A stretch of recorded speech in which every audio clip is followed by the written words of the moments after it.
हो गया 93। देखो 93 क्या है, 93 में भी लेबलिंग करना है। ये भी बिल्कुल इजी सा लेबलिंग है, बस इसको ध्यान से अगर तुम देखे होगे पहले तो सही कर दोगे। अब तुम्हें 100% पता है कि जो सबसे आउटर की जो लेयर होती है, ठीक है, सबसे आउटर की जो लेयर होती है उसको क्या बोलते हैं हम लोग, एंथर की जो सबसे बाहर वाली लेयर होती है वो क्या होती है, एपिडर्मिस।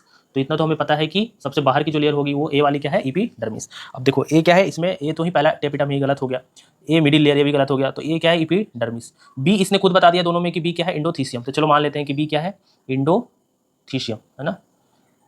अब देखो तुम ये क्वेश्चन करोगे ना साथ साथ में मैं पूरा चैप्टर रिवाइज भी करा दूंगा, ठीक है। तो बी क्या हो गया, इंडोथीसियम, ठीक है। सी क्या है, अब देखो एपिडर्मिस इंडोथीसियम, उसके जस्ट इनर वाला क्या होता है, मिडिल लेयर, मिडिल लेयर। देखो मिडिल लेयर जो होता है एंथर में वो क्या होता है, 1 से 3 लेयर इसमें शो कर रहा है ना, 1 2 3, तो मल्टी लेयर होता है। एक ऐसा लेयर है जो कि एपिडर्मिस इंडोथीसियम क्या होता है, सिंगल लेयर, मिडिल लेयर क्या होता है, मल्टी लेयर। तो ये हमारा क्या हो गया, मिडिल लेयर। अब टेपिटम और माइक्रोस्पोर मदर सेल में हमको सिर्फ देखना है कि कौन होगा। तो देखो मदर सेल कैसा किधर होगा, मदर सेल सबसे अंदर होगा, है ना। तो सबसे अंदर वाली जो स्ट्रक्चर होगी वो क्या होगी, मदर सेल। मतलब कि डी जो लेवल किया हुआ है ना, डी जो लेवल किया हुआ है वो क्या है, माइक्रोस्पोर मदर सेल, और उसके बाहर क्या होगा, टेपिटम। तो हमारा आंसर क्या हो जाएगा, 93 का 4।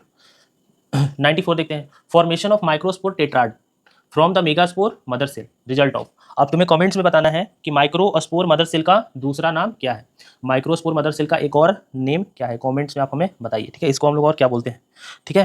तो जब माइक्रोस्पोर मदर सेल क्या होता है, 2n है ना, और माइक्रोस्पोर टेट्राड है ना, जिससे क्या बनता है, जिससे पोलिंग ग्रेन बनेगा, वो कैसा होता है, हेप्लॉइड। तो हमें डिप्लॉइड से हेप्लॉइड बनाना है तो क्या करना पड़ेगा, मियोसिस, ठीक है।